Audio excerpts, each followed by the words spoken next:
ఇంకా యేసుక్రీస్తు వారు ఎంత గొప్పవాడనంటే సిలువ మీద ఆయన చంపేస్తున్న ఆ సమయంలో కూడా, ఆ చనిపోయే చివరి గడియల్లో కూడా ఆయన పలికిన పదము, తండ్రి వీరేమి చేయుచున్నారో వీరెరుగరు గనక వీరిని క్షమించండి.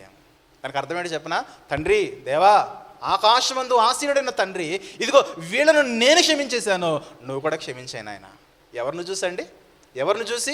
చంపుతున్న వారిని చూసి, తండ్రి వీళ్ళు ఏమి చేయించినారు వీరు ఎరుగురు, వీరిని నేను పరిపూర్ణంగా క్షమించాను, నీవు కూడా క్షమించు నాయన.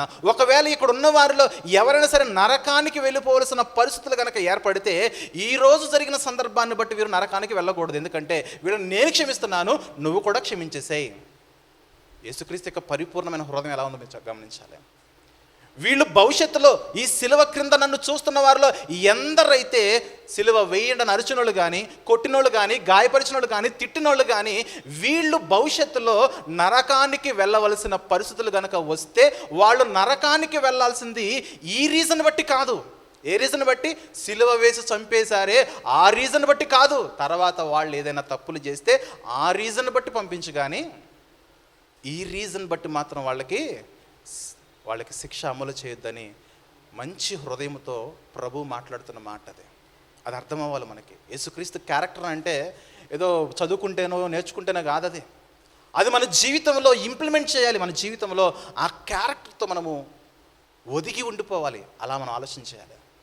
అందుకే అన్నాడు, దేవా వీరిని నేను క్షమించాను నాయన, నీవు కూడా క్షమించేసాయి.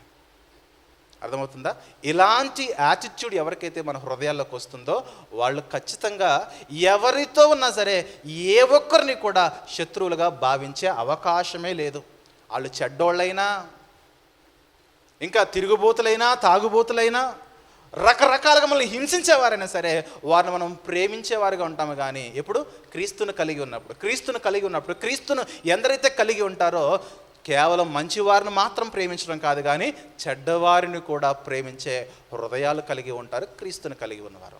అందుకే మనము దేవునిలో ఉన్నామంటే కేవలం పేరుకు మాత్రం ఉండడం కాదు, కానీ మన తీరంతా మారాలి, మన క్యారెక్టర్ అంతా మారాలి, మన బుద్ధంతా మారిపోవాలి. ఎలా మారిపోవాలి? యేసుక్రీస్తు వారి వల్ల మారిపోవాలి. బెస్ట్ ఎగ్జాంపుల్ అదే సిలువ సన్నివేశం. వీళ్ళు నేను క్షమించాను, దేవా నీవు కూడా క్షమించు.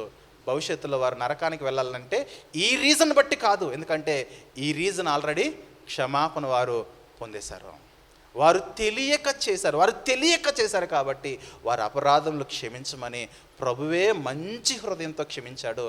ఈయనే క్షమించాడు అంటే ఆయన ఇంకా గొప్పవాడు.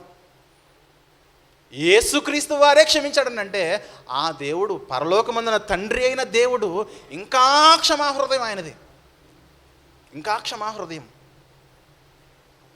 ఆయన ఖచ్చితంగా క్షమించేస్తారా? ఆయన హృదయం ఎరిగిన ఆయన ఇక్కడ నుండి ప్రార్థన చేస్తున్నారు, ఇది క్షమాపణ, ఇది కొట్టివేయబడింది. ఈ దాన్ని బట్టి, ఈరోజు జరిగిన దాన్ని బట్టి వీళ్ళు నరకానికి వెళ్ళడానికి ఏమాత్రం కూడా అవకాశం లేదు.